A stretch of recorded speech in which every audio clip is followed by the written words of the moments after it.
देतो की तुम्ही निमित्त काढून का असं नाही एकत्र येतात।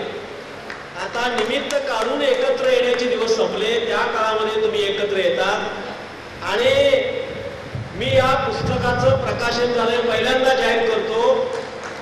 या पुस्तकाचा जो हेतू आहे तो हेतू तुम्ही संमेलन घेऊन साजरा करताय, साध्य करताय असं मला नेमकं वाटतं। सगळ्या इकडं असणाऱ्या परिसरात जी संमेलन होत आहेत ती संमेलन छत्रपती शिवाजी महाराजांचा असणारा हा भाषा विचार तुम्ही तळागाळातल्या माणसांच्या पर्यंत पोहोचवताय आणि तो पोचून तुम्ही त्यांना एकत्र करताय। तुम्ही अतिशय स्वातंत्र्याचं एका स्वराज्याचं काम करताय, तुम्ही बारकं काम करत नाही, हे लक्षात घ्या। मी हे जे संपादक आणि संकल्पना संकलन करणारे पवार या सर्वांना धन्यवाद देतो की तुम्ही एक चांगला ग्रंथ मराठी भाषेला दिला।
नमस्कार। खीर खूप छान होती। मला अंदाज आहे की सगळ्यांनी भरपेट सेवन केलेलं आहे। तुम्हाला झोप लागणार नाही याची काळजी मी सुद्धा घेईन आणि मुख्य व्याख्याते डॉक्टर गणेशराव सुद्धा घेतील। या आशेसह मी माझ्या अगदी थोडक्यात मनोगताला सुरुवात करतोय। आदरणीय विचारमंचावरील सर्व सन्माननीय आणि विचारमंचासमोरील सर्व सन्माननीय, समतेचा विचार इथल्या मातीमध्ये रुजवणाऱ्या संत बसवेश्वरांच्या भूमीमध्ये मी उभा आहे। बेळगावची ही भूमी सामाजिक सांस्कृतिक उत्क्रांतीच्या या संदर्भामध्ये किती समृद्ध आणि महत्त्वपूर्ण आहे हे मी वेगळं सांगण्याची गरज नाही। सर्वप्रथम संत बसवेश्वरांच्या पवित्र स्मृतींना मी अभिवादन करतो आणि अगदी थोडक्यात माझ्या भावना व्यक्त करतो। कवी कुसुमाग्रज असं म्हणतात की हरवले आभाळ ज्यांचे हो तयांचा सोबती, हरवले आभाळ ज्यांचे हो तयांचा सोबती, सापडे ना वाट ज्यांना हो तयांचा सारथी। आपल्याला माहिती आहे की आदिलशाही, कुतुबशाही, निजामशाही यांच्या वरवंट्याखाली दबलेल्या 18 पगड जातीच्या सर्वसामान्य जनतेला जेव्हा त्यांचं आभाळ हरवलं होतं, जेव्हा त्यांना कुठलीही वाट सापडत नव्हती, तेव्हा त्यांचे सखे सोबती जे झाले, ज्यांनी फक्त राजाचा दर्प किंवा अहंकार कधीही मिरवला नाही, ते सर्वसामान्य जनतेचे सखे सोबती झाले, ते सर्वसामान्य जनतेचे रयतेचे सारथी झाले। अशा छत्रपती शिवरायांच्या पवित्र स्मृतींना मी अभिवादन करतो आणि मी माझं हे भाग्य समजतो की शिवरायांच्या विचारांचा जागर बेळगावच्या या पवित्र विचार मंचावर मांडण्याची संधी आणि त्या संधीतला आनंद हा शब्दात व्यक्त करण्याचा पलीकडचा आहे असंच मला वाटतं। 6 जून 1674 रोजी छत्रपती शिवाजी महाराज हे 32 मणांच्या सुवर्ण सिंहासनावर विराजमान झाले, हे आपल्याला सगळ्यांनाच माहिती आहे। पण महाराज हे फक्त त्या 32 मणांच्या सोनेरी सिंहासनावर विराजमान झाले नाहीत, ते तुमच्या माझ्या हृदय सिंहासनावर 350 वर्षानंतर आजही विराजमान आहेत। आणि याचं महत्वाचं कारण आहे की छत्रपती शिवाजी महाराजांचं जे स्वराज्य होतं ते भोसल्यांचं राज्य नव्हतं, ते इथल्या सर्वसामान्य शेतकऱ्याचं, कष्टकऱ्याचं, रयतेचं राज्य होतं, ते स्वराज्य होतं। आणि त्याच स्वराज्याचा, त्याच शिवविचारांचा जागर आज आपण या विचार मंचावरून करत आहोत। 6 जून हा दिवस आपल्याला माहिती आहे की शिवस्वराज्य दिन म्हणून साजरा व्हावा असा प्रयत्न गेल्या अनेक वर्षांपासून आमचे मानस बंधू अनिल पवार हे करत आहेत. अनिल पवारांविषयी अगदी थोडक्यात सांगायचं तर ते मुळशी या भागातले आहेत. मुळशीतले सामाजिक राजकीय कार्यकर्ते आहेत. त्यांनी सर्वप्रथम काय केलं तर हा दिवस किती महत्वाचा आहे याची डॉक्टर सदानंद मोरे सरांसारख्या विचारवंतांसोबत चर्चा केली आणि त्यावेळी त्यांनी शासनासमोर कित्येक वर्षांपासून एक पाठपुरावा केला की ज्याप्रमाणे आपण 15 ऑगस्ट साजरा करतो, 26 जानेवारी साजरा करतो, तसाच 6 जून हा शिवराज्याभिषेकाचा दिवस शिवस्वराज्य दिवस म्हणून साजरा व्हावा. शिवशंकर राजदंड स्वराज्य गुढी उभा राहून तो साजरा व्हावा यासाठी शासन दरबारी गेली जवळपास 6 ते 7 वर्ष सातत्यानं पाठपुरावा अनिल पवारांनी केला. त्यांच्या प्रयत्नांना यश आलं आणि आज सर्व ग्रामपंचायतीमध्ये, जिल्हा परिषदांमध्ये, सर्व स्थानिक स्वराज्य संस्थांमध्ये हा दिवस साजरा केला जातो. मुळशी पॅटर्न हा सिनेमा आपल्यातल्या अनेकांनी पाहिला असेल, पण शिवविचारांचा जागर मांडणारा मुळशी पॅटर्न आज या बेळगावच्या विचार मंचावर अनिलजींच्या रूपामध्ये आपल्या सर्वांसमोर आहे. आपल्याला कल्पना आहे की उद्या शिवजयंती आहे आणि डीजे डॉल्बीच्या दणदणाटामध्ये 100 डेसिबलच्या कित्येक पुढच्या मर्यादा ओलांडत शिवजयंती ही नाचून साजरी केली जाते. पण अनिलजींच्या मनामध्ये हा विचार आला की आपण हा दिवस महाराष्ट्राच्या कानाकोपऱ्यात पोहोचवला.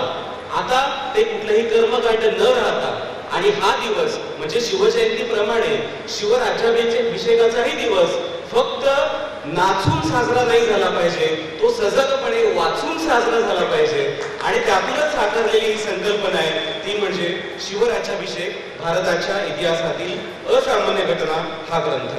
या ग्रंथाचं अगदी थोडक्यात मी तुम्हाला वैशिष्ट्य सांगतो. 38 इतिहासकारांनी, जवळपास 38 ते 40 इतिहासकारांनी साकारलेला हा ग्रंथ आहे. आणि आजच्या काळात या ग्रंथाचं महत्व एवढ्यासाठी आहे, आपण नेहमी ऐकतो की संवैधानिक मूल्यांची पायमल्ली आज मोठ्या प्रमाणामध्ये होत आहे. स्वातंत्र्य, समता, बंधुता, न्याय, सहिष्णुता या सर्व संवैधानिक मूल्यांची ज्या समाजामध्ये पायमल्ली होत आहे त्या समाजानं हा आदर्श घेतला पाहिजे की 350 वर्षांपूर्वी एक ऐतिहासिक घटना या मराठी मातीमध्ये घडली होती आणि ती होती शिवराज्याभिषेकाची. त्या विधीच्या तपशिलात आपण जायला नको, पण इतिहासाचार्य वासी बेंद्रे असं म्हणतात की या शिवराज्याभिषेकाच्या विधीच्या मागची जी प्रेरणा होती ती खूप महत्वाची होती. आणि त्या अर्थाने शिवराज्याभिषेक ही राजकीय, सामाजिक, सांस्कृतिक अशा अर्थाने सांस्कृतिक उत्क्रांतीची बीज पेरणारी घटना होती.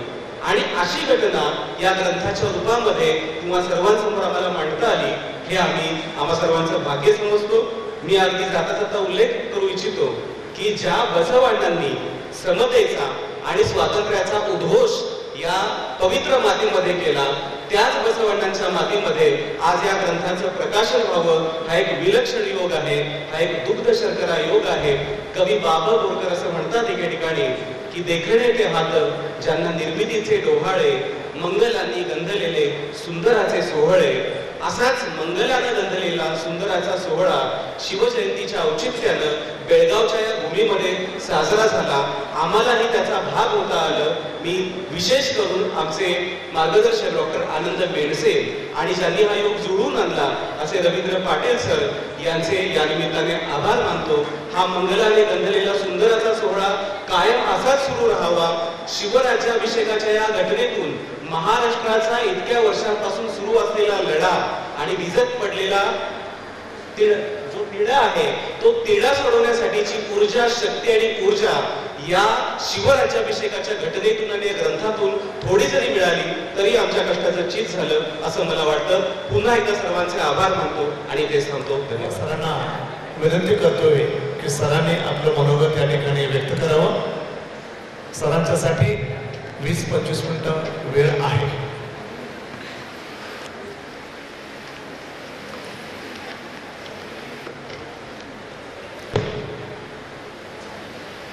आयोजकांनी मला कात्रीत पकडले. आता चेतननी 5 मिनिटामध्ये त्याच्या ओघवत्या वाणीमध्ये मनोगत व्यक्त केले आणि माझ्यानंतर तुम्हाला जवळपास पाऊण तास, तासभर संपूर्ण महाराष्ट्राच्या कानाकोपऱ्यात जाऊन विविध विषयावरती आपलं व्याख्यानं ज्यांनी गेल्या 30 वर्षामध्ये दिलेले आहेत असे महाराष्ट्राचे सुप्रसिद्ध वक्ते डॉक्टर गणेश राऊत सरांचं व्याख्यान होणार आहे आणि त्याच्यामध्ये मी एक कार्यकर्ता जो इतिहासाचा अभ्यासक नाहीये, लेखक नाहीये, मी एक सामाजिक कार्यकर्ता या नात्याने बोलायला उभा आहे. मी त्यांच्या दोघांच्या परवानगीने बोलण्याचा प्रयत्न करतो.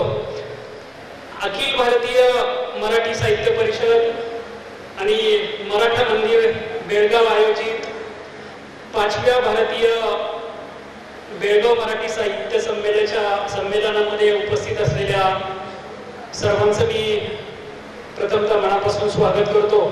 आदरणीय व्यासपीठ, मी प्रथमतः आयोजकांचं गेले 5 वर्षापासून जो साहित्य संमेलनाचा एक पायंडा तुम्ही पाडलेला आहे त्याबद्दल समस्त बेळगावकरांचं मनापासून अभिनंदन करतो. चेतननी आता या विषयाच्या संदर्भात थोडक्यात मांडण्याचा प्रयत्न केलेला आहे. त्याला थोडं विस्ताराने मांडण्याचा मी प्रयत्न करतोय अगदी 10 मिनिटांमध्येच. प्रथमतः उद्या शिवजयंती आहे आणि त्या शिवजयंतीच्या आदल्या दिवशी आज आपण समस्त बेळगावकर या ठिकाणी या साहित्य संमेलनाच्या निमित्ताने जमलेलो आहोत आणि आपल्या सर्वांच्या मध्ये आम्हाला शिवराज्याभिषेक आणि शिवचरित्राच्या संबंधात काही विचार मांडण्याची संधी उपलब्ध झालेली आहे. मी पुन्हा एकदा बेळगावकरांचं मनापासून आभार मानतो.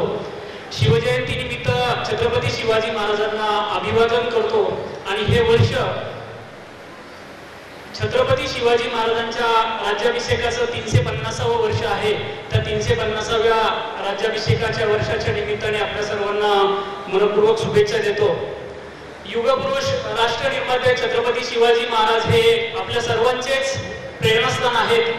केवळ महाराष्ट्र बेळगाव नव्हे तर संबंध हिंदुस्थानचे प्रेरणास्थान आहेत आणि छत्रपती शिवाजी महाराजांच्या आयुष्यामध्ये असंख्य घटना ज्या आहेत की ज्याच्याकडे बघून आपण सर्वजण प्रेरित होतो, त्याच्यातून प्रेरणा घेत असतो.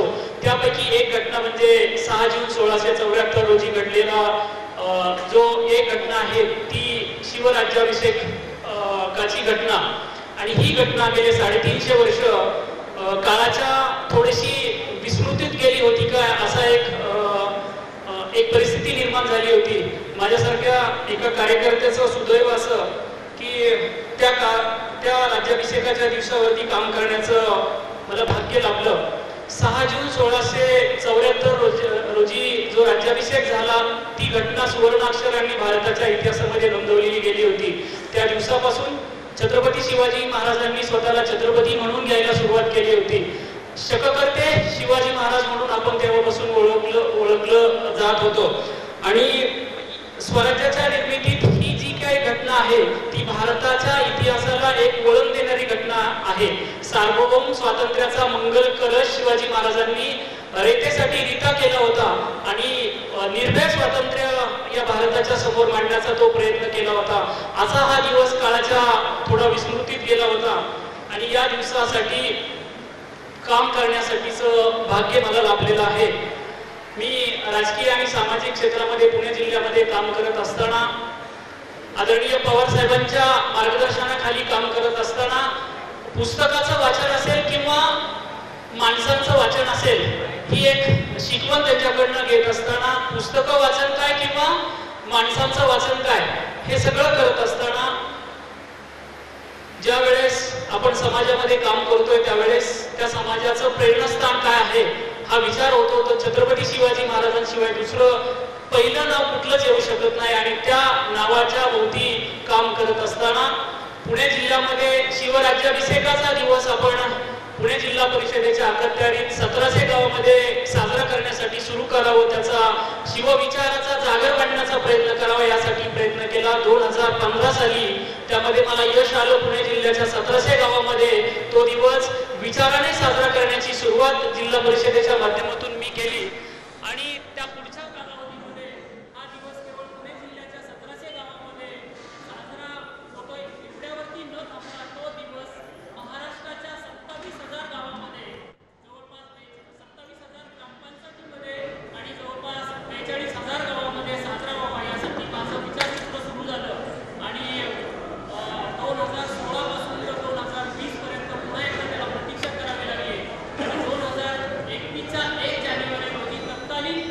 ग्रामविकास मंत्री जे होते त्यांच्यासमोर हा प्रस्ताव ठेवला. त्या ग्रामविकास मंत्र्यांनी तो त्याच्या सखोल करून चर्चा केली आणि तो प्रस्ताव स्वीकारला गेला. महाराष्ट्र शासनाने 1 जानेवारी 2021 रोजी महाराष्ट्रातल्या 27,000 गावामध्ये तो दिवस साजरा केला जाईल अशा प्रकारची भूमिका घेतली. ठराव घेतला, राज्यपालांचा आदेश त्याच्यावरती निघाला आणि 6 जून 2021 रोजी ज्या पद्धतीने महाराष्ट्रामध्ये सबंध हिंदुस्थानमध्ये 15 ऑगस्टला स्वातंत्र्य दिन म्हणून साजरा केला जातो, 26 जानेवारी हा प्रजासत्ताक दिन म्हणून साजरा केला जातो, अगदी त्याच पद्धतीने 6 जून हा दिवस महाराष्ट्राच्या 27,000 गावामध्ये शिवस्वराज्य दिन म्हणून साजरा करण्याची सुरुवात झाली. मला अभिमानाने आनंदाने सांगायची गोष्ट अशी वाटते की त्या दिवसाला पुणे जिल्ह्या महाराष्ट्राच्या जवळपास 35 जिल्हा परिषदेच्या मुख्य भवनासमोर त्या जिल्ह्याचे पालकमंत्री उपस्थित होते आणि छत्रपती शिवाजी महाराजांच्या कर्तृत्वाचा गजर त्या ठिकाणी करण्यासाठी ते बांधील होते. त्याचबरोबर महाराष्ट्रातल्या 351 तालुका पंचायत समितीच्या मुख्य भवनासमोर देखील त्या तालुक्याचे आमदार, त्या तालुक्याचे सभापती आणि प्रशासकीय अधिकाऱ्यांच्या उपस्थितीमध्ये तो दिवस साजरा झाला. 27,000 गावामध्ये त्या गावचा सरपंच, सदस्य आणि ग्रामस्थांनी मिळून गेल्या 2021 पासून तो दिवस शिवस्वराज्य दिन म्हणून साजरा करण्यासाठीचा प्रयत्न सुरू केला गेला होता. आणि माझ्यासाठीची ही एक आनंदाची आणि अभिमानाची गोष्ट होती की जो दिवस गेले 350 वर्ष या महाराष्ट्राने डोक्यावरती घ्यायला पाहिजे होता. कारण की आपण सर्वजण लोकशाहीचा स्वीकार करणारी माणसं आहोत आणि छत्रपती शिवाजी महाराजांच्या स्वराज्याचा विचार केला तर मगाच्या काही वक्त्यांनी, याच्या आधीच्या सत्रातल्या काही वक्त्यांनी छत्रपती शिवाजी महाराजांच्या त्या स्वराज्यातील काही गोष्टींचा उल्लेख केला. त्याच्यामध्ये साहित्य संमेलनाच्या दृष्टीने राज्यव्यवहार कोश नावाचा एक ग्रंथ निर्माण केला शिवाजी महाराजांनी, त्याचा उल्लेख झाला. मला त्यातलीच एक गोष्ट आपल्यासमोर मांडावीशी वाटते की आपल्या सर्वांना सार्वभौम हा शब्द अलीकडच्या लोकशाहीतला आहे का असं वाटतं, परंतु तो शब्द राज्यव्यवहार कोशमध्ये दुंडीरास व्यासांनी वापरलेला आहे आणि शिव सार्वभौम नावाचा तो शब्द 1674च्या नंतर, राज्याभिषेकाच्या नंतर छत्रपती शिवाजी महाराजांच्या त्या राज्यव्यवहार कोशामध्ये झाला. अनेक शब्दांचं, फारसी शब्दांचं मराठी शब्दांमध्ये भाषांतर झालं, रूपांतर झालं आणि छत्रपती शिवाजी महाराजांनी भाषिक संस्कृती जिवंत ठेवून मराठी राज्य या देशाच्या कानाकोपऱ्यात पोचवण्यासाठीचा एक संस्कार या राज्याला दिला होता. आणि असा हा दिवस महाराष्ट्राच्या कानाकोपऱ्यात पोचवण्यासाठी मी यशस्वी झालो होतो. मात्र त्या दिवशी ठरवलं की जो दिवस आपण महाराष्ट्रात सर्वदूर साजरा करण्यासाठी लावलेला आहे तो दिवस केवळ कर्मकांडामध्ये अडकून न राहता त्याला वैचारिक काहीतरी पाठबळ असायला हवं. आणि म्हणून गेल्या 7-8 वर्षापासून ज्या दिवशी मी हा दिवस साजरा करायला सुरुवात करावं असं सुचवलेलं होतं, त्या दिवसापासून राज्याभिषेकाच्या संदर्भात गेल्या 350 वर्षामध्ये कुणी काय लिहिलेलं आहे याचा माझा शोध सुरू झाला. आणि अचंबित करणाऱ्या, स्तिमित करणाऱ्या काही लेखकांचे लिखाण माझ्या समोर आले. त्याच्यामध्ये अगदी जर विचार मांडायचा म्हटलं तर छत्रपती संभाजी महाराजांच्या बुधभूषण ग्रंथामध्ये शिवराज्याभिषेकाच्या संदर्भात पहिल्याच अध्यायामध्ये 8व्या ते 15व्या श्लोकामध्ये राज्याभिषेकाचं केलेलं वर्णन जर आपण बघितलं तर आपल्याला तो शिवकाळ, स्वराज्यातील छत्रपती शिवाजी महाराजांचा राज्याभिषेक आपल्या डोळ्यासमोर राहतो. आताच शिव भारताचा देखील उल्लेख या ठिकाणी झाला, जो की कवींद्र परमानंदाने स्वतः छत्रपती शिवाजी महाराजांच्या समोर तो ग्रंथ लिहिला. दुर्दैवाने अफजल खानाच्या वधानंतरचा शिवभारताचा भाग उपलब्ध नाहीये, परंतु त्याच्या अगोदर जे काही शिवभारत नावाचा ग्रंथ कवींद्र परमानंदाने लिहिलाय त्याच्यामध्ये मला एक खूप भावलेला श्लोक आहे की जो श्लोक देखील गेल्या शेकडो वर्षामध्ये महाराष्ट्राच्या पासून दूर का राहिला हा प्रश्न माझ्यासारख्या कार्यकर्त्याला वाटतो. आणि तो श्लोक मी या पुस्तकाच्या मागे आणि पुस्तकाच्या शेवटी दिलेला आहे. तो श्लोक असा आहे की शिवभारतामध्ये परमानंद म्हणतात, महाराष्ट्र जनपदस्थ दाणी तत्समाश्रयात अन्वर्थता मन्वभवत समृद्ध जनतान्वितः. महाराष्ट्र जनपदस्थ दाणी तत्समाश्रयात अन्वर्थता मन्वभवत समृद्ध जनतान्वितः. याचा भावार्थ परमानंदाने जो श्लोक शिवभारतात सांगितला याचा भावार्थ असा, छत्रपती शिवाजी महाराजांमुळे महाराष्ट्रातील जनता सुखी समृद्ध झाली आणि महाराष्ट्र हे नाव अन्वर्थ झाले. छत्रपती शिवाजी महाराजांमुळे महाराष्ट्रातील जनता सुखी समृद्ध झाली आणि महाराष्ट्र हे नाव अन्वर्थ झाले. मला असं वाटतं महाराष्ट्र आणि छत्रपती शिवाजी महाराज संबंध उलगडवून दाखवण्याचं दुसरं एखादं उदाहरण खचितच आपल्या समोर येईल. असा हा दिवस या राज्याभिषेकाच्या शिवराज्याभिषेक भारताच्या इतिहासातील असामान्य घटना या पुस्तकाच्या माध्यमातून महाराष्ट्राच्या नव्हे तर संपूर्ण भारताच्या आणि भारताबाहेर जगभरामध्ये जे मराठी बांधव पसरलेला आहे, जे लोक छत्रपती शिवाजी महाराजांची प्रेरणा घेऊन आपल्या आयुष्याची वाटचाल करत असतात, त्या प्रत्येक भारतीयांपर्यंत, जगातल्या प्रत्येक नागरिकांपर्यंत घेऊन जाण्यासाठीचा एक संकल्प मनामध्ये आला. आणि डॉक्टर मोरे सर असतील, हा संकल्प सुरुवातीला चेतनच्या समोर मांडला की असा असा ग्रंथ माझ्या मनामध्ये आहे करायचं. चेतन गेल्या 5-10 वर्षापासून त्याच्यावरती साहित्य विश्वामध्ये प्रकाशन व्यवसायात काम करतोय. त्यांनी ताबडतोब कल्पना भावल्यानंतर त्याला मूर्त स्वरूप कसं आणता येईल याच्यासाठीची एक योजना आखली आणि मग डॉक्टर सदानंद मोरे सरांच्या संपादनाखाली आपण हा ग्रंथ महाराष्ट्राच्या प्रत्येक नागरिकासाठी उपलब्ध करून देऊ अशी एक भूमिका घेतली. तरी देखील काही अपूर्णता वाटत होती. म्हणून ज्यांच्याबरोबर गेल्या काही वर्षांपासून काम करण्याची संधी मला आणि चेतनला मिळालेली आहे ते महाराष्ट्राचे सुप्रसिद्ध व्याख्याते डॉक्टर गणेश राऊत सर यांनी देखील याला सहाय्यक संपादक म्हणून जबाबदारी घेण्याचं स्वीकारलं आणि अत्यंत कमी कालावधीमध्ये त्या प्रत्येक लेखाचं वाचन करून त्याच्यात ती संपादकीय सूचना देऊन हा ग्रंथ आपल्या सर्वांसाठी सज्ज केला. आणि 6 जून 2023 रोजी पुण्यामध्ये या ग्रंथाचं पहिल्या आवृत्तीचं प्रकाशन झालं.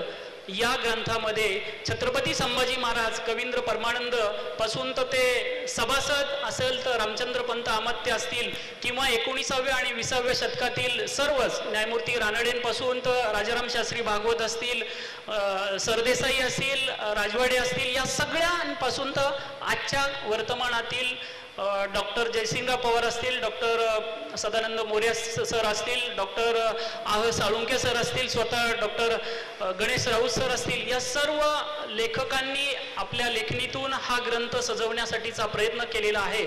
आणि हा ग्रंथ रिपिटेशन या ग्रंथामध्ये राज्याभिषेकाचं कसं होणार नाही यासाठीचा आम्ही एक काळजी घेतलेली आहे. राज्याभिषेकाच्या अनुषंगाने येणारे विविध पैलू त्याच्यामध्ये घेऊन, की आपल्यापैकी अनेकांना असे प्रश्न पडतात की छत्रपती शिवाजी महाराजांचं आयुष्य फक्त लढायांच्या संबंधित मर्यादित आहे का?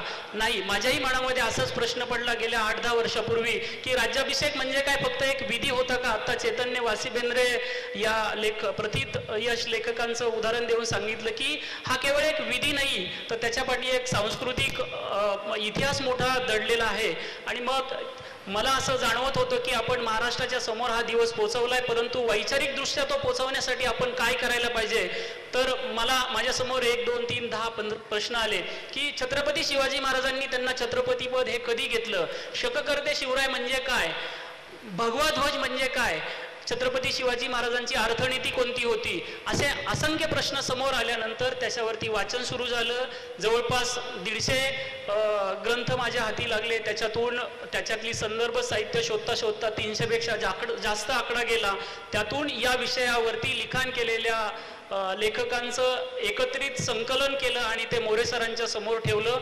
More sir, doctor Ganesh Raut sir, Chetan या सगळ्यांनी त्याला एका सूत्रात गुंफण्याचा प्रयत्न केला आणि शिवराज्याभिषेक भारताच्या इतिहासातील असामान्य घटना हा ग्रंथ महाराष्ट्राच्या समोर वाचकासमोर उपस्थित झालेला आहे. मी अधिक बोलणार नाही, परंतु जी गोष्ट माझ्यावरती सोपडलेली, जो विषय मला सांगितला होता असा साकारला. शिवराज्याभिषेक भारताच्या इतिहासातील असामान्य घटना हा ग्रंथ, तो ग्रंथ साकारण्याची एक थोडक्यात आपल्यासमोर ती सगळा प्रवास मांडला. मला असं वाटतं चेतननी सांगितल्याप्रमाणे हा दिवस महाराष्ट्रामध्ये नव्हे तर हिंदुस्थानमध्ये साजरा करत असताना तो नाचून, कोणताही उत्सव असेल तर आपल्याला प्रेरणा देणारं कोणत्याही व्यक्तीचं केवळ गुणगान न गाता त्याचा तो विचार आपल्यामध्ये रुजवण्यासाठी आपण काय केलं पाहिजे यासाठी आपण सर्वांनी प्रयत्न केला पाहिजे. तो प्रयत्न आम्ही या शिवराज्याभिषेकाच्या 350व्या वर्षाच्या निमित्ताने करतोय. Doctor More sir, Raut sir आम्हाला वेळ देत आहेत. हा ग्रंथ घेऊन आम्ही केवळ महाराष्ट्र नव्हे तर भारताच्या कानाकोपऱ्यात जाण्याचा प्रयत्न करत आहोत. ज्या ज्या भागात मराठे जाऊन तिथं आपलं छत्रपती शिवाजी महाराजांचं नाव उज्ज्वल करण्याचा प्रयत्न केलेला आहे, त्या त्या भागामध्ये हा ग्रंथ घेऊन जाऊन तिथं त्या लोकांबरोबर संवाद करणं, त्यांच्यासमोर या ग्रंथातील विषय मांडणं, हा एक प्रकल्प आम्ही या 350व्या वर्षाच्या निमित्ताने हाती घेतलेला आहे. आणि मला आनंदाने आणि अभिमानाने सांगावं असं वाटतं की महाराष्ट्रामध्ये अशा अनेक ठिकाणी आम्ही हा प्रकल्प सुरू केलेला आहे, परंतु महाराष्ट्राच्या बाहेर या महाराष्ट्राच्या या मराठी लोकांच्या समोर मांडण्यासाठीचा हा एक संधी आम्हाला तुम्ही सर्वांनी मिळून दिली. त्याबद्दल तुम्हा सर्व बेळगावकरांचे, आयोजकांचे मी मनापासून अंतःकरणपूर्वक आभार मानतो. आणि मला या ठिकाणी बोलण्याची संधी दिली त्याबद्दल तुम्हा सर्वांचे आभार मानून या ठिकाणी जय शिवराय. धन्यवाद पवार सर. तसा साकारला शिवराज्याभिषेक हा एवढा मोठा संकल्प तुम्ही अवघ्या 10 मिनिटांमध्ये श्रोत्यांच्या समोर मांडलात, त्याबद्दल खूप खूप धन्यवाद. यानंतर मी विनंती करतोय आदरणीय डॉक्टर गणेश राऊत सर.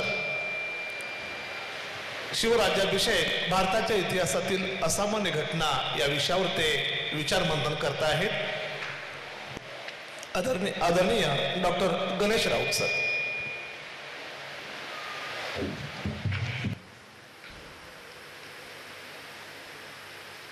उद्याच्या शिवजयंतीच्या निमित्तानं आपण इथे सगळे जमलेलो आहोत.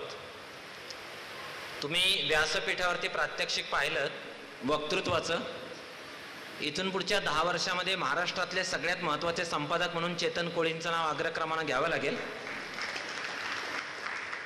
तुम्ही प्रात्यक्षिक पाहिलं कर्तृत्वाचं.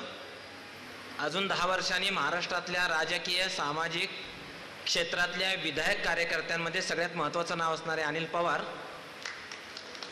वक्तृत्व आणि कर्तृत्व एकत्र आलं की भारताचं नेतृत्व मिळू शकतं, हे पूर्वीच्या पंतप्रधानांनी सिद्ध केलेलं आहे. तर तुम्ही दोघं जरा विचार करा याचा. आज इथे मला भाषणाची जी संधी दिली मेनसे सरांनी आणि रवींद्र पाटील सरांनी मला जे बोलवलं त्याबद्दल त्यांच्याबद्दल कृतज्ञता. चेतन कोळी वक्त्याची परीक्षा पाहायची असली की माझं भाषण लोकांच्या जेवणापूर्वी ठेवतात. जेवणापूर्वी भाषण करणं खूप अवघड असतं, लोकांचं लक्ष तिकडं लागलेलं असतं. जेवण झाल्यावरती वक्त्याने भाषण करणं त्याहून अवघड असतं. त्याला स्वतःला झोप येत असते, समोरच्यांनाही येत असते. त्यामुळे समोरचे श्रोते जागे ठेवायचे, स्वतःही जागर राहायचं आणि विचारांचा जागर करायचा आणि परत पुण्याकडे कूच करायचंय. आमचे तेजस महाराजांना झोप येऊन येतात तर पुण्याला पोचायचंय. अशी सगळी व्यवधानं लक्षात घेऊन मला जो वेळ दिलेला आहे तर माझं भाषण हे 3:59 संपलेलं असेल. अधूनमधून घड्याळाकडे लक्ष द्यायला हरकत नाही. इतिहास कोणी घडवू शकतं. इतिहास लिहायला जास्त डोकं लागतं. मध्ययुगाच्या इतिहासामध्ये भूतकाळापासून सगळ्यात जास्त शिकलेली व्यक्ती जर कोणी असेल तर ते म्हणजे छत्रपती शिवाजी महाराज आहेत.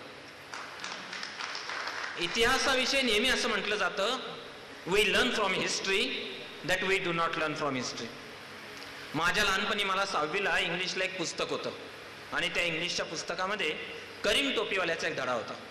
करीम टोपीवाला टोप्या विकायला जातो. पुण्यामध्ये त्याला माकडं भेटतात, ती टोप्या पळवतात.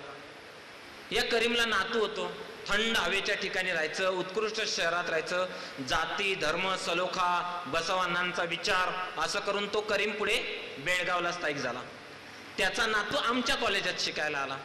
तो म्हणाला माझे आजोबा BA होते, मला MBA करायचंय. म्हटलं अरे BA झाला तरी अगोदर M लावायची तुझी सवय काय जात नाही. तो म्हणाला नाही MBAच करणार, सेल्स करणार. MBA सेल्स केलं. आजोबांना म्हणाला आजोबा मी पण टोप्या विकणार. आजोबा म्हणाले अरे पुण्यात टोप्या विकायला जाऊ नकोस, पुण्यातले लोक खूप हुशार असतात, ते स्वतःला टोपी घालून घेतात. पुणेकरांना टोपी घालणारा जन्माला यायचा अजून. तो म्हणाला नाही नाही आजोबा पुणेकरांनाच टोपी विकणार. ठीक आहे जशी तुझी इच्छा. घराबाहेर पडला. एवढ्यात बायको बाहेर आली. बायको म्हणाली नाथ तुमच्या वाचून मी अनाथ. त्याला बरं वाटलं, बायकोचं अजूनही आपल्यावरती प्रेम आहे. तो म्हणाला काय काम काढलं. ती म्हणाली माकडं तुम्हाला कैऱ्या फेकून मारतील, त्या सगळ्या कैऱ्या गोळा करून आणा. तो म्हणाल का? ते बेळगावला संमेलन आहे ना, जेवणाची ऑर्डर आपल्याला आहे, एक रस्सा भाजी द्यायची म्हणजे लोणचं देऊ ताटामध्ये. वा म्हणाला, बरं झालं कॉमर्सच्या मुलीशी लग्न केलं. इथं ज्या मुलांचं लग्न झालेलं नाही त्यांनी कॉमर्स बद्दलचा हा विचार लक्षात घ्या. दुसरं पाऊल पुढे टाकलं. बायको म्हणाली, माकडं तुम्हाला काठ्या फेकून मारतील, त्या सगळ्या काठ्या तुम्ही गोळा करून आणा. तो म्हणाल का? म्हणजे तुम्हाला माहित नाही का, गॅसच्या किमती वाढल्या, रॉकेलच्या किमती वाढल्या, माकडं तुम्हाला काठ्या फेकून मारतील, त्या सगळ्या काठ्या तुम्ही गोळा करून आणा. काय काटकसरी बायको आहे, बंगला बांधला तर घराचं नाव ठेवेन काटकसरीची स्वप्नपूर्ती. कोळे मॅडमच्या घराचं नाव आहे स्वप्नपूर्ती. काल आम्ही तिथं राहिलो, असं जेवलो, आज मी तर कमी जेवलो, कालच स्वप्नपूर्ती झालेली होती. एवढ्यात सासू बाहेर आली. ह्याच्या लक्षात आलं मराठी भाषेमधले 2 शब्द सासू आणि सुना कसे तयार झालेत.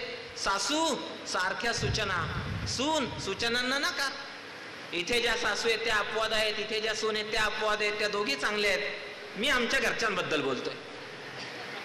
त्याच्या लक्षात आलं आता भांडणं होणार. त्याने ताबडतोब सायकलला टांग मारली. तीच जागा, तीच माकडं, तीच आंब्याचं झाड, तिथेच जाऊन पोचला. तिथेच पोचल्याबरोबर ताबडतोब त्याने एक दगड घेतला, माकडांच्या दिशेने फेकून मारला. माकडांनी भराभराच्या दिशेने कॅऱ्या फेकून मारल्या. एक काठी घेतली, माकडांच्या दिशेने भराभराच्या दिशेने काट्या फेकून मारल्या. त्यांनी स्वतःच्या डोक्याची टोपी आपटली. आजोबांनी भूतकाळात सांगितलेलं होतं, डोक्याची टोपी आपटली की माकडं पण टोप्या टाकतात. कोणी टोपीच टाकली नाही. मर्डर 3 सिनेमा सुरू. हा म्हणाला, अर एक पण टोपी खाली टाके ना.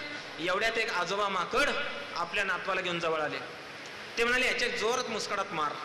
RT कायद्यानुसार प्राध्यापकांना आता कोणालाही मारता येत नाही. आमच्या कॉलेजमध्ये मी विद्यार्थ्यांबरोबर चालायला लागलो तर लोकांना कळत नाही मास्तर कोण विद्यार्थी कोण. एक खडकन मुस्कडात बसल्याबरोबर याने विचारलं, का मारलो मला? ते म्हणाले, गधड्या, आजोबा काय फक्त तुला असतात रे, आम्हाला नसतात का? जे इतिहासापासून शिकतात ती माकडं असतात, जे इतिहासापासून शिकत नाहीत. खरा प्रॉब्लेम तिथे येऊन बसलेला आहे. म्हणून मध्ययुगाच्या इतिहासामध्ये सगळ्यात जास्त शहाणपण कोणी शिकलेला माणूस असेल तर ते म्हणजे छत्रपती शिवाजी महाराज. आणि हे शहाणपण शिकणं किती अवघड असतं, ते भयंकर अवघड असतं. म्हणून विचार करावा लागतो. आणि विचाराचं सगळ्यात महत्वाचं सामर्थ्य असं असतं, विचार सगळ्यात पहिल्यांदा एका माणसाच्या डोक्यात येतो. तुम्हाला खोटं वाटेल, ज्या दिवशी न्यूटन इंग्लंडमध्ये सफरचंदाच्या झाडाखाली बसला होता त्याच दिवशी मी पवारांच्या इथे आंब्याच्या झाडाखाली बसलो होतो. यांची खूप आंब्याची झाड आहेत. तिकडे सफरचंद खाली पडले, इकडे आंबा खाली पडला. सफरचंद खाली पडल्याबरोबर न्यूटन धावत पळत वर्गात गेला आणि म्हणाला, गुरुदेव सफरचंद खाली कसं काय पडलं? गुरुदेव म्हणाले, बाळा, मानव जातीच्या गेल्या 2500 वर्षांच्या इतिहासात सफरचंद खालीच पडत होतं, इथून पुढे 2500 वर्ष खालीच पडणार, तू शोध. न्यूटन घरी गेला, विचार करायला लागला. मी गेलो, मला राऊत नावाचे सर होते. म्हटलं, गुरुदेव आंबा खाली कसा काय पडला? ते म्हणाले, जवळ ये. जवळ गेलो, आंबा इकडे दे.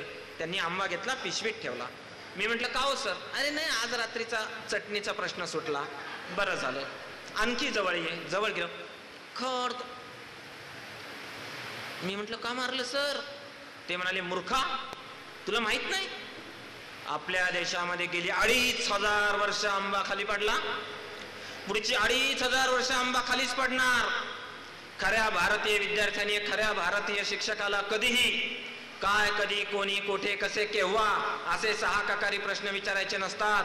गेल्या 5 वर्षात मी एकदाही आंब्यावर प्रश्न विचारला नाही. आंबा ऑप्शनला टाकलाय. पुढची 5 वर्ष आंब्यावर प्रश्न येणार नाही. आणि परत कधी आंबा सापडला तर लगेच ये, आंबा मला आणून दे. अहो, गुरुत्वाकर्षणाचा शोध मी लावणार होतो भारतात. माझं चुकलं, न्यूटननी शोध लावला. भारतात शोध का लागला नाही? कारण उच्चाराचं स्वातंत्र्य, विचाराचं स्वातंत्र्य, काहींना असं वाटेल ही जणू काय आपली मक्तेदारी आहे. म्हणून तंत्रज्ञान मक्तेदारी दूर करतं. राजवाड्यांनी असं म्हटलंय, ज्याचं हत्यार श्रेष्ठ त्याची संस्कृती श्रेष्ठ. शिवाजी महाराजांचा विचार करा, त्यांनी त्यांच्या आयुष्यात परत रिपीट काहीच केलं नाही. एकदाच वाघनखं वापरली, काम तमाम. एकदा शाहिस्ते खानावर स्वारी केली, बिचारा शाहिस्ते खान आयुष्यभर शिवाजी महाराजांना आठवत राहिला. का? डाव्या हाताचं महत्व मी तुम्हाला सांगायची गरज आहे का? रोज सकाळी उठला की आठवायचं शिवाजी. हर म्हणाला, 3 बोटं गेली. महाराज आग्र्याला गेले, नजर कैदेतून सुटून आले, परत आयुष्यात कधी ते कोणाच्या नजर कैदेत सापडले नाहीत. पन्हाळ्यावरती सिद्धी जोहर यशस्वी झाला, परत महाराज कुठल्याही किल्ल्यामध्ये कोणालाही सापडू शकले नाहीत. राज्याभिषेकानंतर दक्षिण दिग्विजयाला गेले. आयुष्यामध्ये ज्या ज्या गोष्टी केल्या त्या परत रिपिटेशन नाही, कारण त्यांना हे माहित होतं आपल्या आयुष्यातला भूतकाळ खोडणारा रबर अजून जन्माला यायचा.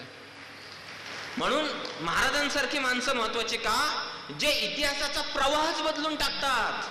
प्रवाह बदलणं सगळ्यात अवघड काम असतं. जेम्स वॅटची बायको माझ्या भाषणाला बसली होती बेळगावला. तिने जेम्स वॅटला घरी फोन केला. ती म्हणाली, वॅट माझ्यासाठी चहा ठेव. युरोप अमेरिकेतले नवरे बायकोचा चहा करतात, इथं बसलेले नवरे पण बायकोचा चहा करतातच, फक्त कोणी आता घरी विचारायला जाऊ नका खरंय का नाही. ती वॅटला म्हणाली, राऊत सरांचं व्याख्यान चालू आहे आणि ते म्हणाले 3:59 संपणार आहे, तू असं कर 3:57 किटली ठेव तापवायला. वॅट अत्यंत आज्ञाधारक नवरा होता माझ्यासारखा. मी अखिल भारतीय बायकोला घाबरणाऱ्या संघटनेचा संस्थापक अध्यक्ष आहे. 3:57 त्यांनी किटली ठेवली. 3:59 किटलीचं झाकण थडकन उडालं. तो म्हणाला, झाकण कसं काय उडालं? विचार करायला लागला. अर म्हणाला, वाफेमध्ये ताकद आहे, वाफ कोंडली पाहिजे. वाफ कोंडली, मुंबईला आणली, मुंबई ते ठाणे गाडी धावली. ज्ञानप्रकाश मध्ये वर्णन आलं छापून, बघा बघा बघा साहेबाची किमयालय न्यारी, बिनबाईलाची धावती या गाडी. कारण का, तोपर्यंत भारतीय माणसाने कधीच हत्ती, घोडा, उंट, गाढव, लांडगा, कोल्हा, कुत्रा, माणूस, रेडा, म्हैस, गाय, वासरू यातलं काहीही न जोडता वाहन धावतंय हे पहिल्यांदा बघत होता. ज्ञानप्रकाशने लिहिलं, अरे हा तर चाक्या म्हसोबा. यंत्र माणसांमध्ये फरक करत नाही. रेल्वेच्या डब्यातली आतली जागा सर्वांसाठी 1 by 1 राखी होती. तंत्रज्ञान फरक करत नाही. महाराजांनी काय केलं? महाराज असं म्हणाले, इंग्रजांना हरवायचं असेल, पोर्तुगीजांना हरवायचं असेल, सिद्धीला हरवायचं असेल, फ्रेंचांना हरवायचं असेल, आपलं तंत्र सुधारलं पाहिजे. हे तंत्र काय? शत्रू कशाचा वापर करतोय?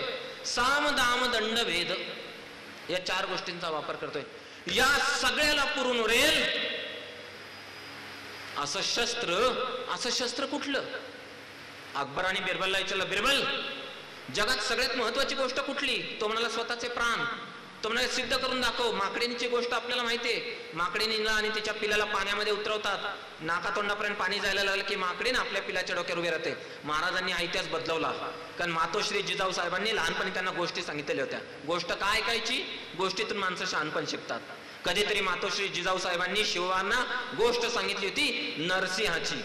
हिरण्यकश्यपूला वरदाने, तुला दिवसा मृत्यू येणार नाही, तुला रात्री मृत्यू येणार नाही, तुला घराच्या आत मृत्यू येणार नाही, तुला घराच्या बाहेर मृत्यू येणार नाही, तुला सकाळी मृत्यू येणार नाही, तुला संध्याकाळी मृत्यू येणार नाही.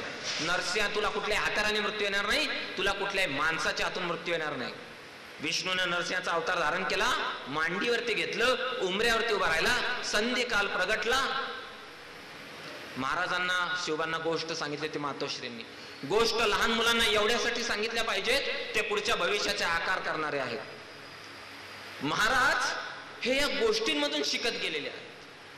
म्हणून गोष्टी सगळ्यात महत्वाच्या असतात. महाराजांना बिरबल अकबराची गोष्ट कळल्यानंतर ते म्हणाले, हा इतिहास मी बदलून टाकेन. कसा बदलवणार? पावनखिंडीमध्ये बाजीप्रभू देशपांडे म्हणाले, महाराज तुम्ही पुढे जा. खरं म्हणजे बाजीप्रभू देशपांडे जर म्हणाले असते, मला प्रॉव्हिडंट फंड नाही, मला 7वा वेतन आयोग नाही, मला पेन्शन नाही, मला फार्म हाऊस नाही, मग महाराज मी पण येतो तुमच्या बरोबर, जाऊ की दोघं बिगी हाय काय नाही काय, त्या होईल ते होईल. तो काय म्हणाला, महाराज मेलो तरी 72, तुम्ही लाखांचे पोशिंदे आहात, तुम्हाला हजारो बाजीप्रभू मिळतील, लाख मेले तरी चालतील, लाखांचा पोशिंदा राहिला पाहिजे.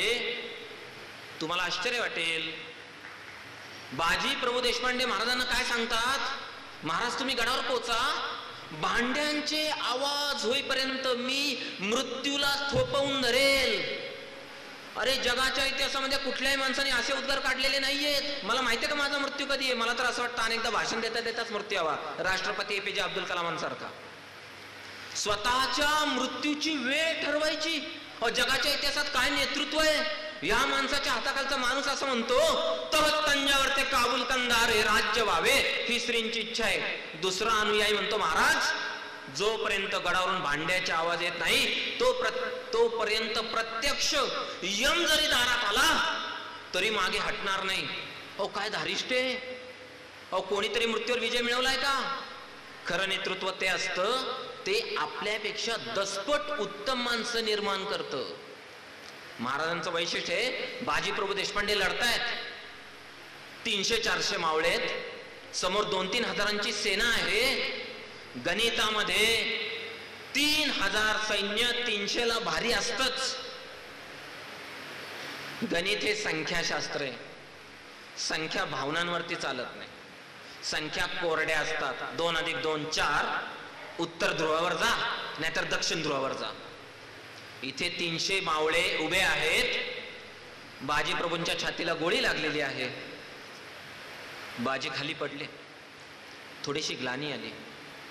अंगावरचा एकही अवयव असा नाही जिथून रक्ताच्या धारा वाहत नाहीयेत. रुधिरानं नाहून निघालेले बाजीप्रभू देशपांडे किंचित डोळे अर्धोन्मिलित झाले.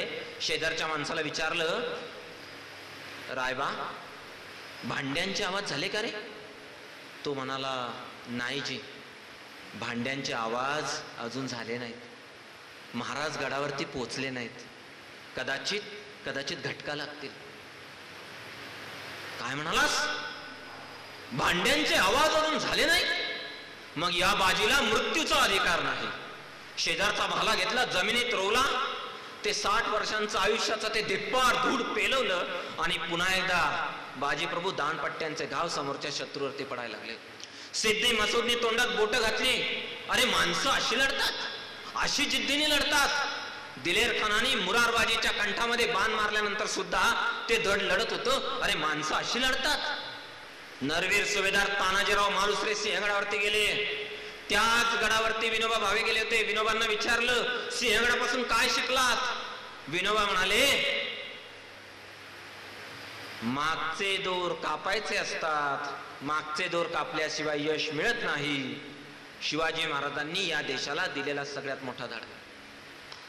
महाराजांनी काय केलं नाही? अहो जीवाला जीव देणारे सहकारी उभे करणं सोपं नसतं. जी माणसं सुरुवातीपासून जोडून घेतली.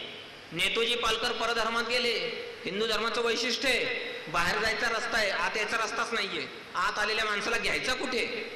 4 क्रमांक आहेत, 1 2 3 4 टाकायचा कुठे?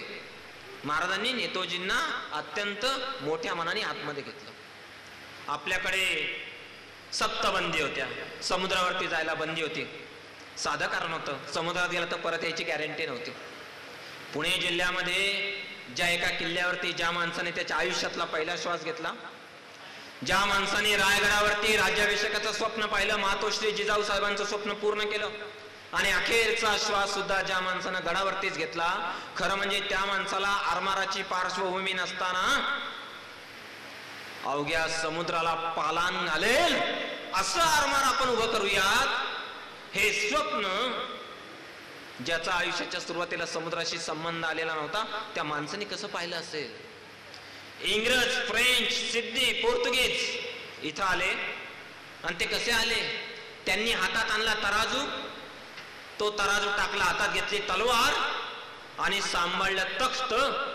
3 त मध्ये त्यांचा प्रवास झाला. तराजू, तख्त आणि तलवार. या तराजू, तख्त आणि तलवारीला उत्तर द्यायचं असेल तर शहाणपणे हेच उत्तर आहे. बारदेशचा सैनिक तक्रार घेऊन आला. सुभेदार म्हणाले, महाराज इंग्रजांचं मीठ आपल्यापेक्षा स्वस्त पडतंय. 19व्या शतकामध्ये जर्मनीमध्ये फ्रेडरिक लिस्ट नावाचा अर्थशास्त्र होऊन गेला, अर्थशास्त्रज्ञ. त्यांनी स्वराष्ट्राच्या आर्थिक धोरणांच्या संरक्षणाचं धोरण मांडलंय. Protection of the our economy. 19व्या शतक. 17व्या शतकात महाराज म्हणाले, त्या इंग्रजांच्या बारदेशाच्या मिठावरती एवढा टॅक्स लावा की आपलं मीठ स्वस्त पडलं पाहिजे. अहो तुम्ही काय आम्हाला WTO शिकवताय, वर्ल्ड ट्रेड ऑर्गनायझेशन, गॅट करार? अहो या भूमीमध्ये जगाच्या इतिहासात पहिला आंतरराष्ट्रीय पहिला आंतरधर्मीय, पहिला आंतरजातीय विवाह भारतात झाला. चंद्रगुप्त मौर्यांनी केला, सेल्युकस निकेटरची मुलगी हेलन. तुम्ही काय आम्हाला जागतिकीकरण शिकवता? तुमच्याकडून काय आम्ही जागतिकीकरण शिकायचं? हा समुद्र आमचा आहे, हे जलदुर्ग बांधले पाहिजेत. अहो शत्रू कोण? औरंगजेब. किती मोठं राज्य, आजचा भारत, आजचा पाकिस्तान, आजचा बांगलादेश, अफगाणिस्तानचा काही प्रदेश, 22 सुभ्यांचा मालक. संपत्ती किती मोजताच येणार नाही. कमरुद्दीनच्या घरावरती 5व्या स्वारीमध्ये अब्दालीने स्वारी केली. आमच्या घराला हे सगळे पाहुणे लोक आले की जरा बरं सिलिंग दिसावं म्हणून आम्ही फॉल सिलिंग लावले, प्लास्टर ऑफ पॅरिसचं. गरीब प्राध्यापक दुसरं कशाचं सिलिंग लावणार? कमरुद्दीनच्या घरावरती अब्दालीने स्वारी केली, छताला सोन्याचा पत्रा. काय वैभव या देशाचं! सोन्याचा पत्रा, चांदीचा पत्रा दोन्ही ओरबाडून काढले अब्दालीनी. कमरुद्दीनच्या घरातून काही कोटी रुपयाची संपत्ती जप्त केली. औरंगजेबाला आयुष्यात कधी संपत्ती मोजायला वेळच मिळालेला नव्हता. 22 सुभ्यांचं राजेपद, तख्ते ताऊस, कोहिनूर हिऱ्याची किंमत काय? असं म्हणतात अख्खं जग 7 दिवस जर एखाद्या 5 स्टार हॉटेलमध्ये जेवलं, त्याचं जे बिल येईल तेवढी त्या हिऱ्याची किंमत आहे. एवढी सगळी संपत्ती असणारा औरंगजेब 1526 पासून 1707 पर्यंत एकही मुघल सम्राटानं जलदुर्ग बांधल्याचं उदाहरण नाही. महाराज सिंधुदुर्ग बांधतायत, महाराज विजयदुर्ग बांधतायत. हे कशाचं लक्षण आहे? हे शहाणपण कुठून येतं? शिक्षणातून शहाणपण येतच असं नाही. साक्षर शब्द उलटा केला की राक्षस होतो. तुम्ही बघा, नवरा शब्द उलटा केला की रावण होतो. म्हणून काळजी घेतली पाहिजे. माणसं शहाणी होणं शिक्षणावरती अवलंबून नसतं. एका गुरुनी 4 विद्यार्थ्यांना संजीवनी विद्या शिकवली. घरी निघाले, म्हणाले चला जाता जाताच प्रयोग करू. पहिल्या भावानी मंत्र म्हटला, संजीवनी विद्या. मंत्र म्हटल्याबरोबर एका वाघाची हाडं अशी गोळा झाली. दुसऱ्याने मंत्र म्हटला, कातडी आली, अवयव आले. चौथा भाऊ हुशार होता, इतिहासाचा विद्यार्थी होता. तो म्हणाला, अरे बापरे, आता काय खरं नाही, मी जातो झाडावर चढून बसतो, हा सिंह जर जिवंत आला तर खाऊन टाकेल. तिसरा म्हणाला, मूर्ख आहेस तू, आपली विद्या आहे, आपण त्याला जिवंत करतोय. तो म्हणाला, तुम्ही तुमचं बघा, मी जातो झाडावर. तिसऱ्याने संजीवनी मंत्राचा शेवटचा भाग म्हटल्याबरोबर त्या गोळ्यामध्ये जीव आला. इतक्या दिवसांचा उपाशी तिघांनाही खाऊन टाकला. म्हणून जास्त शिकलेली माणसं समाज उभारणीमध्ये योगदान देतीलच याचा भरोसा नसतो. म्हणून शहाणपण नावाची गोष्ट दुर्लक्षित असते. महाराजांनी आजूबाजूला सामान्यातल्या सामान्य मावळ्यांकडून असामान्य कामगिरी करून घेतली. सुभेदार नरवीर तानाजीराव मालुसरेंनी कोकणातले बांधलेले रस्ते अजूनही चांगल्या अवस्थेत. एका राज्यामध्ये मुख्यमंत्री गेले पुलाचं उद्घाटन करायला, त्यांच्यासमोर 2दा पूल कोसळला. त्या रायगडावरचा एकही चिरा आज तागायत कोसळला नाही. कुठला राष्ट्रभक्तीचं सिमेंट वापरलंय? हिरोजी इंदलकर म्हणतात, महाराज तुमची सेवा केल्याचं एकच बक्षीस द्या, जगदीश्वराच्या पायरीखाली माझं नाव करतो का? जगदीश्वराच्या शेवटच्या पायरीवरती जेव्हा तुमची पावलं पडतील ना महाराज, तुमच्या चरणांची धूळ माझ्या मस्तकावरती पडू द्या. सेवेचे ठाई तत्पर हिरोजी इंदलकर. आज आम्ही कशाचे सेवेचे ठाई तत्पर आहोत? मोबाईलनी वेडा करून टाकलंय, रात्रभर रील्स. अख्ख्या जगाला भारताची सगळ्यात मोठी देणगी मिस कॉल. मला तासभर झाले कोणाचा फोन नाही आला, द्या मिस कॉल. आता जगाला आपल्यावरती राज्य करण्यासाठी काही करायची गरज नाही. भारताला मोबाईलमध्ये पुरतं गुंतवून ठेवलंय. म्हणून तंत्रज्ञान लढत नाही, माणसं लढतात, लक्षात ठेवा. नाहीतर नरवीर तानाजीराव मालुसरे म्हणू शकले असते, रायबाचं लग्न करतो, कोंडण आहेच की जागेवरती, तो कुठे जातोय आज, नाहीतर उद्या सकाळी जाऊन हल्ला करतो. शत्रूची काय कल्पना आहे? त्या डोनागिरीच्या कड्यानं कोणीही येऊ शकणार नाही. जे अकल्पित, ज्याची कधी कल्पना करू शकणार नाही, तिथून हल्ला केला पाहिजे. हे त्यांच्या सहकार्याने किती गिरवलं. औरंगजेबाच्या छावणीचा मुक्काम पडला, पुढच्या 8 कोसाच्या अंतरामध्ये एकाही माणसाला प्रवेश नसायचा, नो मॅन्स लँड. 1526 पासून 1707 पर्यंत शिवाजी महाराजांपासून स्फूर्ती घेतलेल्या एका माणसानी, एका सामान्य माणसानी अभूतपूर्व पराक्रम घडवून दाखवला.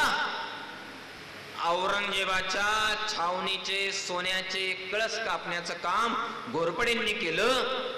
जगाच्या इतिहासात मुघलांच्या सम्राटांच्या छावणीवरचा सोन्याचा कळस कापायचं काम त्यांचा कुठलाही शत्रू करू शकला नाही.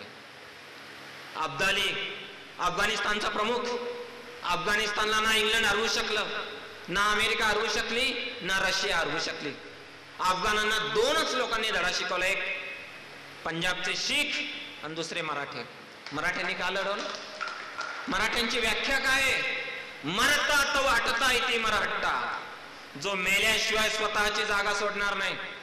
अब्दालीने भारतावरती 8 स्वाऱ्या केल्या. 5वी स्वारी झाली 1761 ला 14 जानेवारी. शिवछत्रपतींनी जे स्वप्न पाहिलं तर तंजावर ते काबूल कंधार पर्यंत ही सेना पसरली पाहिजे. 50,000ची सडी फौज निघाली, बरोबरचे बाजार बुनगे. अहो सैन्य नेणं म्हणजे काय सोपं असतं का? 50,000 सैन्य म्हणजे 50,000 घोडे, 50,000 घोड्यांचे 4 पाय, 2 लाख पाय, 2 लाख पायांना 2 लाख नाला, 2 लाख नालांना 8 लाख खिळे ठोकावे लागतात, नाला ठोकावे लागतात. 50,000 लोक ते 2 लाख लोक बरोबर रोज 4 भाकऱ्या खाणार म्हणजे 8 लाख भाकऱ्या रोज पाहिजेत. इथं 500 लोकांचा स्वयंपाक करताना नाकी दम येतो, पुरेल का नाही? 8 लाख भाकऱ्या. बरं ही माणसं 8 लाख लिटर पाणी पण पिणार आहेत, घोडे पण पाणी पिणार, माणसं पण पाणी पिणार. अशा नद्या पाहिजेत ज्या लवकर संपणार नाहीत. आणि दिवसातून 2दा रनिंग बिटवीन द विकेटला जावं लागतं आपल्याला, त्याची सोय केली पाहिजे. त्याच्यासाठी पण पाणी पाहिजे, नुसतीच दगड उपयोगाची नाहीत. घोड्यांना स्वच्छ पाणी प्यायला लागतं, त्यांचे रोग माणसांना होतात. असं करत करत दरमजल करत करत कुठं जायचं? उत्तर भारतामध्ये जिथला भूगोल माहित नाही, ज्यांनी भूगोलाकडे दुर्लक्ष केलं त्यांना इतिहासाने धडा शिकवलाच. 100 वर्षांपूर्वी नेपोलियनने रशियावरती स्वारी केली. रशियाचा जनरल विंटर हिवाळा त्यांच्या मदतीला आला, रशियनांच्या नेपोलियनच्या सैन्याचा पराभव झाला. 100 वर्षांनी परत तोच वार, तोच दिवस, फक्त साल वेगळं होतं. हिटलरने हल्ला केला, जनरल विंटरने हिटलरचं सैन्य बर्फात गाडलं. शेवटी सैन्य घोडे खाऊन जगायची वेळ आली. हिटलरला साफ माघार घ्यावी लागली. महाराजांच्या सैन्यामध्ये आपल्याला असं दिसेल भूतकाळात घडलेल्या त्या सगळ्या चुका त्यांनी बाजूला ठेवल्या. नेताजी सुभाषचंद्र बोस आले, पुण्यामध्ये सिंहगडावरती गेले, त्यांना सगळ्या कथा सांगितल्या. पुढे नेताजी जेव्हा बंगालमध्ये परत गेले, इंग्रज सरकारने कैदेत ठेवलं होतं. स्थानबद्धतेमध्ये असताना ते गायब कसे झाले कोणालाच कळलं नाही. आणि मग त्यांनी असं सांगितलं, मी हे कुठून शिकलो? मी हे शिवाजी महाराजांपासून शिकलो. रवींद्रनाथ टागोरांनी जय तू शिवाजी नावाची कविता लिहिली, ज्याचा पु ल देशपांडेंनी अनुवाद केला. त्यांनी असं म्हटलंय, 300 वर्षांपूर्वी काळोखाने ग्रासलेल्या त्या मध्ययुगामध्ये एक सूर्योदय झाला. त्याचं नाव, तो सूर्योदय काल नव्हताच मुळी, तो शिवकाल होता. तो शिव सूर्योदय झाला आणि मध्ययुगावरती पसरलेली अंधार यात्रा पसरून गेली. लाला लजपत राय यांनी उर्दूतून पहिलं शिवाजी महाराजांचं चरित्र लिहिलं आणि त्यांनी संपूर्ण पंजाबला दाखवून दिलं. आपल्याला जर परत प्रेरणा घ्यायची असेल तर ती आपल्याला पुन्हा एकदा शिवाजी महाराजांपासून घ्यावी लागेल. भगिनी निवेदिता, सखाराम देऊस्कर, रवींद्रनाथ टागोर एकत्र चर्चेला आले. निवेदिता म्हणजे कोण? त्या विवेकानंदांच्या शिष्या. विवेकानंदांनी शिवाजी महाराजांच्या आयुष्यातल्या महत्वाच्या गोष्टींवर प्रकाश टाकलेला आहे. महर्षी योगी अरविंदांनी बाजी प्रभू देशपांडेंचा पोवाडा लिहिलेला आहे. असे तू हिमाचल, आपलं सैन्य लढताना भारत विरुद्ध पाकिस्तान असेल, भारत विरुद्ध चीन असेल, अत्यंत अशक्य ते शक्य करत असताना या सगळ्यांनी काय केलं? एकच घोषणा दिली, छत्रपती शिवाजी महाराज की जय. त्याचं कारण असं होतं, शिवाजी महाराजांचे गुरु कोण आहेत? जगद्गुरु संत तुकोबांनी काय सांगितलं? त्यांनी महाराजांना एकच वाक्य सांगितलं, असाध्य ते साध्य करिता सायास कारण अभ्यास तुका म्हणे. तो अभ्यास महाराजांनी आयुष्यभर केला. त्या अभ्यासाची सर्वोच्च परीक्षा राज्याभिषेक होती. त्या राज्याभिषेकाने त्या राज्याला कायदेशीर वैधता प्राप्त झाली. म्हणून 1680 ते 1707 25 वर्ष राजा नाही, राज्य नाही, खजिना नाही, तरी मध्ययुगात 25 वर्ष औरंगजेब स्वतःची राजधानी सोडून महाराष्ट्रात आहे. छत्रपती राजाराम महाराज स्वतःची राजधानी सोडून कर्नाटकात आहेत. राजाराम महाराजांचा जन्म झाला, ते पालथे जन्माला आले. दावत प्रत्येक माणूस म्हणाला, महाराज अहो अपशकुन झाला, अपशकुन झाला. राजाराम महाराज पालथे जन्माला आले. ते म्हणाले, काळजी करू नका, हा पातशाही पालथी घातल्याशिवाय राहणार नाही.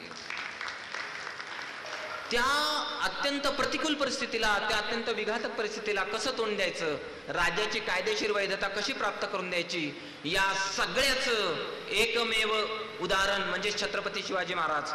रामदासांनी म्हटलंय, शिवरायांचे सलगी देणे कैसे असे, पोर्तुगीजांचा पराभव करणारी जगातली एकमेव सत्ता मराठ्यांची वसईला चिमाजी अप्पांनी वेढा दिला. आदल्या दिवशी जेवणाची पंगत बसली होती. एक माणूस वाढत आला, हे लापशी लापशी लापशी लापशी, तूप तूप तूप तूप तूप. आज जशी शेव्यांची खीर होती, बासुंदी बासुंदी. रांग लागली होती आपली मिळवायला, परत डबल तूप वाढणारा माणूस आल्याबरोबर एका माणसाने त्याचा असा हात धरला, ए अरे तूप वाढणार. तो म्हणला, काय राव रोज तूप खातान मिशीला लावताना, तो कधी किल्ला यायचं, रोजच तुमचं काय चाललंय, उद्या बघ म्हणे काय करतो. त्या माणसाने किल्ल्याला शिड्या लावल्या. चिमाजी अप्पा म्हणाले, जर किल्ला घेता येत नसेल तर मला तोफेच्या तोंडी बांधा, तोफ उडवा, माझ्या शरीराचे तुकडे तुकडे आतमध्ये जाऊन पडतील. या माणसाने शर्त केली, किल्ल्याला शिड्या लावल्या, मराठी आतमध्ये गेले, पोर्तुगीजांचा पराभव केला. ही बातमी थोरल्या बाजीराव पेशव्यांना मध्य प्रदेशात कळली. जो मारला गेला त्याचं नाव होतं बाजीराव भिवराव रेठरेकर. बाजीराव पेशव्यांनी त्याच्या आईला पत्र लिहिलं, मातोश्री साहेब, जो मेला तो बाजीराव बल्लाळ पेशवे, मागे जो उरला तो बाजीराव भिवराव रेठरेकर. म्हणूनच शनिवार वाडा बांधताना शनिवार वाड्याच्या भूमिपूजनाला जो खड्डा खणलेला होता त्याच्यामध्ये थोरल्या बाजीराव पेशव्यांनी लाल महालाची माती नेऊन टाकली. मग ती माती असं म्हणू लागली, दिल्लीच्या झाडाच्या मुळ्या तोडायला परवानगी द्या, फांद्या आपोआप कोसळतील.